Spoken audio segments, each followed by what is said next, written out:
एक अद्भुत व्यक्तित्व श्रृंखला में आज मैं आपको उषा बहन जो मुंबई के हैं उनका अनुभव सुनाना चाहूँगी। उषा बहन बताते हैं कि पहली बार जब मैं मधुबन में गई तो वहाँ पर मम्मा से मिली। मधुबन में कहा मेरा जाना बाबा के निमंत्रण से हुआ, क्योंकि तब हम ज्ञान में नहीं थे और 8-10 भाई बहनें हम मधुबन में गए थे। वहाँ पर उस समय जब हम बाबा से मिल रहे थे तो हापुड़ सेंटर के कुछ भाई बहनें भी बाबा से मिल रहे थे और वो बाबा को वहाँ का समाचार सुना रहे थे, क्योंकि उन दिनों हापुड़ में इस ईश्वरीय कार्य का कुछ विरोध चल रहा था। तो इसलिए वो अपनी बात बाबा को बतला रहे थे और बाबा भी बड़े प्यार से उनको धीरज दे रहे थे कि अभी सब कुछ ठीक हो जाएगा, सब सेट हो जाएगा, क्योंकि वहाँ पर मम्मा गए हैं। तो बाबा इतना विश्वास से, निश्चिंतता से और दृढ़ता से मम्मा की महिमा कर रहे थे कि उषा बहन कहते हैं कि मेरे को विचार चल रहा था और एक बड़ा सुंदर चित्र मेरे मन के सामने इमर्ज हो रहा था कि क्या होगी मम्मा की पर्सनालिटी। एक वंडरफुल पर्सनालिटी होगी, क्योंकि बाबा के मुख से वो मम्मा की महिमा सुन रहे थे। उषा बहन बताते हैं कि उस समय तक मैंने मम्मा को देखा नहीं था। तो बाबा से जब मिली तो बाबा ने कहा कि आपने मम्मा को देखा है, आप मम्मा को पहचानती हो? तो कहा नहीं बाबा, मैंने मम्मा को अभी तक नहीं देखा है। तो उन्होंने कहा कि अभी मम्मा हापुड़ से आने वाली है, तो आप मम्मा को देखते रहना, कैसे मम्मा उठती है, बैठती है, चलती है। कहा जब ऐसे बाबा बोल रहे थे तो मैं अंदर ही अंदर सोच रही थी कि जिस तरह से हर एक व्यक्ति चलता फिरता, उठता बैठता है, जरूर मम्मा भी ऐसे ही चलते फिरते, उठते बैठते होंगे, उसमें विशेष क्या है। लेकिन फिर भी कहा, मैंने कुछ कहा नहीं, मैंने सिर्फ इतना ही कहा, जी बाबा। और अगले दिन मम्मा का मधुबन में वापिस आना हुआ और मम्मा का बड़े जोरदार तरीके से स्वागत हुआ। तब मैंने पहली बार मम्मा को देखा और देखती ही रह गई। उसी दिन शाम को हम सब बच्चों से मम्मा का पर्सनल मिलन था। मम्मा सबको बारी बारी प्यार की पालना दे रही थी, गोद में लेकर के प्यार कर रही थी। तो मेरा भी नंबर आया। मैं जब मम्मा की गोद में गई तो उस अलौकिक माँ की गोद के पालने में जैसे मैं झूल रही थी, मैं अपने को एक छोटी बच्ची अनुभव कर रही थी। उस समय बहुत हल्कापन और बहुत आनंद का अनुभव हुआ, बहुत अच्छा लगा। ऐसी मीठी प्यारी मम्मा की पहली पालना उस घड़ी मुझे मिली। मम्मा जब भी किसी से मिलती थी तो इतने प्यार की पालना देती थी कि जो कभी भूल नहीं सकते थे। तो अब बाबा ने मुझे एक ही कार्य दिया हुआ था कि मम्मा के हर एक कर्म का निरीक्षण करना। तो मम्मा मुझे कहीं भी दिख जाती तो उन पर मेरी नजर टिक जाती। उषा बहन बताते हैं कि मैं एक बार नाश्ता कर रही थी तो मैंने सामने से मम्मा को आते हुए देखा। मम्मा को देखते देखते ही रह गई, मैं अपने आप को भी भूल गई। जैसे मम्मा धीरे धीरे चलकर मेरी ओर आ रही थी, उस समय मुझे ऐसा महसूस हो रहा था जैसे कोई शीतल हवा का झोंका मेरी ओर आ रहा है। और मम्मा धीरे धीरे मेरे पास से गुजर गई और किचन की ओर चली गई। किचन में जाकर के मम्मा ने किसी एक बहन को कुछ डायरेक्शन दिए और वो डायरेक्शन इस प्रकार से दिए उनके कान में कि कोई आसपास व्यक्ति सुन ना सके। और वहां से मम्मा फिर आगे निकल गई और मैं भी मम्मा के पीछे पीछे बिना कुछ सोचे बिना कहे चल पड़ी। जैसे लोहा चुंबक की ओर अनायास ही आकर्षित हो जाता है, ऐसे मैं भी मम्मा के पीछे पीछे चलने लगी। इस तरह से मम्मा का हर एक कर्म बहुत अलौकिक, बहुत न्यारा प्यारा, सीखने लायक था। एक दिन मम्मा अपने कमरे में किसी से मिल रही थी। मैं भी मम्मा से मिलने गई, लेकिन कमरे से आवाज आ रही थी, वो सुनकर मैं दरवाजे पर खड़ी हो गई और थोड़ा सा पर्दा उठा करके मम्मा को देखने लगी। मम्मा की बैठक ने मुझे बहुत आकर्षित किया। इस तरह से मम्मा का उठना, बैठना, चलना, बोलना इतना सुंदर था कि मुझे बाबा के वो शब्द अब याद आने लगे कि आप बाबा का ये कहना याद रखना कि मम्मा के हर कर्म का निरीक्षण करना। तो इस तरह से मम्मा के हर कर्म से मुझे बहुत सीखने को मिला। मम्मा अपने अंतिम दिनों में काफ़ी समय, करीब 22 महीने बॉम्बे में रुके। उसमें से करीब 18 मास उषा बहन कहते हैं हमारे ही लौकिक घर में रुके। मम्मा को बहुत समीप से हमने देखा, मम्मा के अंग संग रहे। वो एक ऐसी अलौकिक माँ थी जिसके आसपास एकदम हल्कापन रहता था। हम एक माँ की तरह ही उनको अनुभव किया करते थे। और मम्मा ऐसी पर्सनालिटी थी कि मम्मा को याद करते ही ऐसे अंदर मन रोमांचित हो जाता है। क्या थी मम्मा, क्या थी मीठी प्यारी मम्मा, क्या थी उनकी पालना। एकदम जगदम्बा सरस्वती माँ, ऐसा उनका तेजस्वी पूरा जीवन था, ऐसा वंडरफुल व्यक्तित्व था। यूँ तो मम्मा और बाबा दोनों के लिए मैं कहूँगी कि दोनों अद्वितीय थे, एकदम महान थे, जो न कभी कोई ऐसे व्यक्तित्व हुए हैं और न कभी होंगे। मम्मा असाधारण अलौकिक थी। मम्मा ऐसे सर्व गुणों से संपन्न थी कि उसका वर्णन करना वो संभव नहीं। मम्मा वर्णातीत थी, सीमातीत थी। ऐसा मेरा सौभाग्य रहा कि मैंने ऐसी मीठी प्यारी मम्मा की बहुत बहुत पालना ली। इनके साथ साथ मैं डॉक्टर निर्मला दीदी का भी अनुभव सुनाना चाहूँगी। दीदी कहते हैं कि मैं जब इस ज्ञान मार्ग पर चली थी, उस समय मेरा ये सौभाग्य रहा कि न सिर्फ मैंने मम्मा को देखा और मम्मा की पालना भी पाई।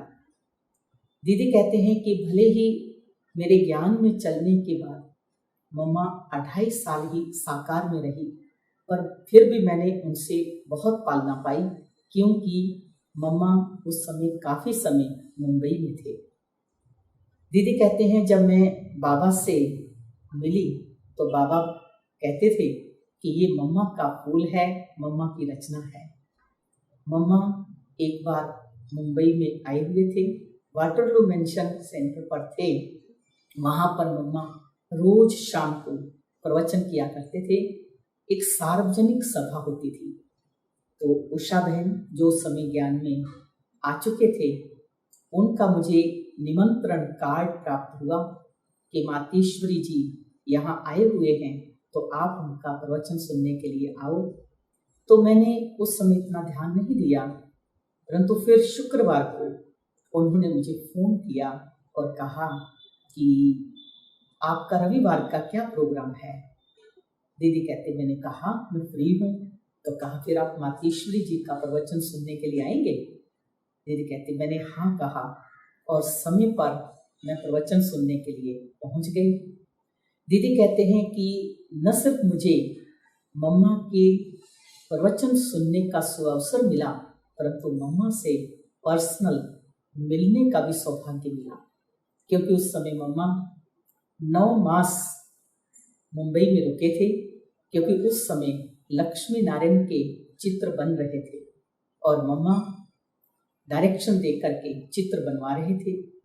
यूँ तो मम्मा ट्रांस में नहीं जाते थे, पर मम्मा की बुद्धि इतनी दिव्य थी कि मम्मा ने बुद्धि योग बल से ही देवताओं का संपूर्ण परिचय प्राप्त कर लिया था।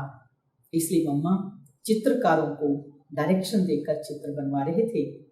उस समय शील दादी जो ट्रांस में जाते थे वो भी संदेश लाते थे और वो भी अपनी राय सलाह देते थे, इसलिए दोनों मिल करके ये सेवा कर रहे थे। तो मैंने, दीदी कहते हैं, जब मैंने प्रवचन सुना और उसके बाद मुझे उषा बहन ने पूछा कि आप इसके आगे साप्ताहिक कोर्स करेंगे, तो मैंने हाँ कहा और कोर्स पूरा किया। पूरा कोर्स करने के बाद उषा बहन ने कहा मुझे मम्मा से मिलाया और मेरा परिचय दिया कि मम्मा ये मेरी सहेली है, डॉक्टर भी है और इसने कोर्स भी कर लिया है। तो मम्मा बड़े प्यार से मेरे से मिली। मम्मा ने पूछा क्या करती हो, कहाँ रहती हो, ज्ञान कैसा लगा। मैंने सब उत्तर दिए और फिर मम्मा ने पूछा कि अगर कोई प्रश्न हो तो आप पूछ सकती हो। तो दीदी कहती मैंने प्रश्न पूछा कि जबकि क्राइस्ट भी सतो प्रधान है और श्री कृष्ण भी सतो प्रधान है, तो दोनों में अंतर क्या है? तो मम्मा ने बड़े प्यार से समझाया कि क्राइस्ट सतो प्रधान है, परंतु वो रजो प्रधान समय पर इस सृष्टि पर आते हैं, जबकि श्री कृष्ण नंबर 1 सतो प्रधान, नंबर 1 सतो प्रधान दुनिया में आते हैं, इसलिए वो ही नंबर 1 सतो प्रधान है। ऐसे मम्मा ने उत्तर दिया और संतुष्ट किया।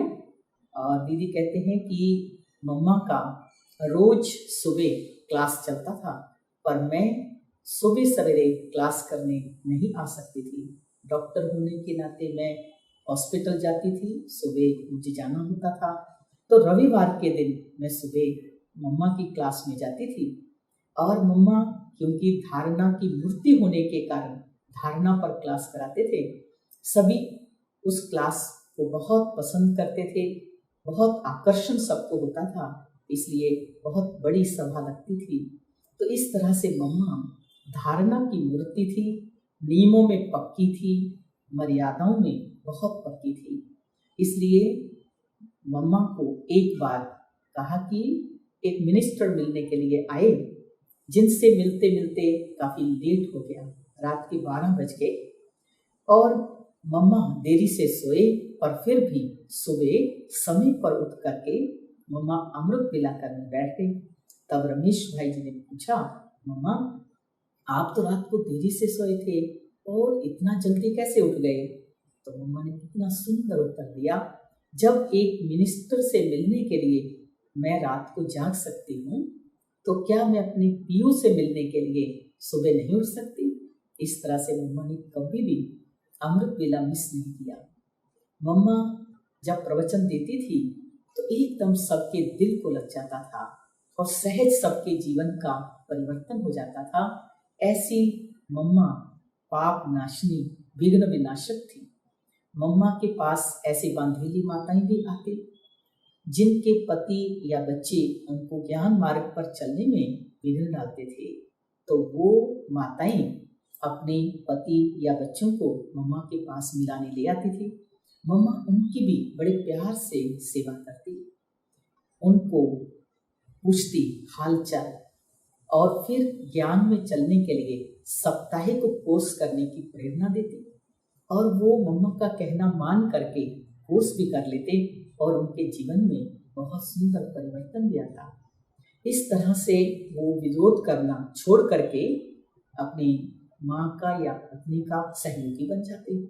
इस तरह से मम्मा ने कितनी ही बांधेली माताओं को बंधनों से छुड़ाया। ऐसी प्यारी माँ जिसको जितना भी उनकी महिमा करे कम है। मम्मा हमेशा कहती थी कि कोई भी कभी भी मेरे से आकर के मिल सकता है। ऐसी मम्मा थी, कहती थी कि कोई व्यक्तिगत भी किसी को पूछना हो और व्यक्तिगत मिलना हो तो उसके लिए कोई औपचारिकता की जरूरत नहीं है। ऐसी थी प्यारी मीठी माँ जिसका पूरा समय जैसे कि बच्चों की पालना के लिए उनको सजाने और संवारने में ही सफल होता था। दीदी कहते हैं कि 1962 में मेरा मधुबन जाना हुआ तो मैं जब बाबा से मिली और बाबा से मेरा परिचय हुआ तो बाबा को जब मालूम पड़ा मैं डॉक्टर हूँ तो बाबा ने कहा, बच्ची तुम्हें तो डबल डॉक्टर बनना है। तो जब मैं वापस आई मेरे पिताजी ने, दीदी कहते हैं, एक मकान लेकर दिया। मैंने उसमें डिस्पेंसरी भी खोली और सेंटर भी खोला। इस तरह से डबल डॉक्टर की मेरी सेवा शुरू हो गई। और 1972 में दीदी कहते हैं कि अव्यक्त बाप दादा और दादी जी के डायरेक्शन से मेरा विदेश सेवा के लिए जाना हुआ। दादी के ही डायरेक्शन से मैंने क्लिनिक बंद किया और विदेश सेवा बढ़ गई। दीदी कहते हैं कि इस अलौकिक जन्म और समर्पण का जो पूरा सहयोग है वो मम्मा का रहा। इसलिए मैं कहूँगी कि मम्मा ही मेरे इस जन्म की दात्री है, मेरी भाग्य विधात्री है। ऐसी थी हमारी मीठी प्यारी मम्मा। मम्मा हर समय सभी बच्चों को अंत समय के लिए तैयार करती रहती थी। मम्मा कहती थी कि हर घड़ी ये देखो कि अगर इसी घड़ी मेरा अंत काल हो तो मेरी क्या गति होगी। क्योंकि मम्मा का ऐसा तीव्र पुरुषार्थ था कि मम्मा हर पल तैयार रहती थी। हर पल मम्मा का ऐसा उड़ती कला का पुरुषार्थ रहता था। ऐसे गंभीर मूर्त होकर के मम्मा अपने पुरुषार्थ की लगन में लगी रहती थी और वो सभी बच्चों को भी ऐसे ही तैयार करती। एक बार किसी बहन ने अचानक शरीर छोड़ा तो मम्मा ने सबको उनका मिसाल देकर समझाया कि देखो कि उस बहन ने छोटी आयु में ही शरीर छोड़ा है तो हम भी ऐसे अपने आप को चेक करें, क्योंकि मौत का कोई ठिकाना नहीं है, किसी भी समय आ सकती है। तो इसलिए हर रोज़ हम अपना चार्ट चेक करें कि इस दिन भर का मेरा चार्ट कैसा रहा। और इस तरह से पुरुषार्थ मम्मा स्वयं भी करती और सभी बच्चों से कराती। सभी को तीव्र गति से मम्मा उड़ना सिखाती, क्योंकि स्वयं मम्मा एक फरिश्ता थी और फरिश्ता की तरह मम्मा का उड़ती कला का पुरुषार्थ रहा और सदा सदा मम्मा का अपने ऊपर अटेंशन रहा। मम्मा बाहर मुक्ता में एक सेकंड भी नहीं जाती थी। ऐसी अंतर्मुक्ता की गुफा में रहकर निरंतर मम्मा पुरुषार्थ करती रहती थी। चलते फिरते उठते बैठते मम्मा ऐसी अंतर्मुखी फरिश्ता नजर आती थी कि हर पल जैसे एक विशेष लगन में मगन होकर के पुरुषार्थ कर रही है। ऐसी स्थिति और ऐसे ही आसपास का उनका वातावरण रहता था कि कोई भी आसपास उनके आए और एकदम वो भी बाबा की लगन में मगन हो जाता था। ऐसी मीठी प्यारी मम्मा की हम विशेषताएं या उनके गुण जितने वर्णन करें उतने कम हैं। मम्मा तो सर्व गुणों की खान थी। मम्मा सारे यज्ञ की एक विशेष पहचान थी। ऐसी मीठी प्यारी मम्मा को शत शत नमन करते हैं, वंदन करते हैं। ओम शांति।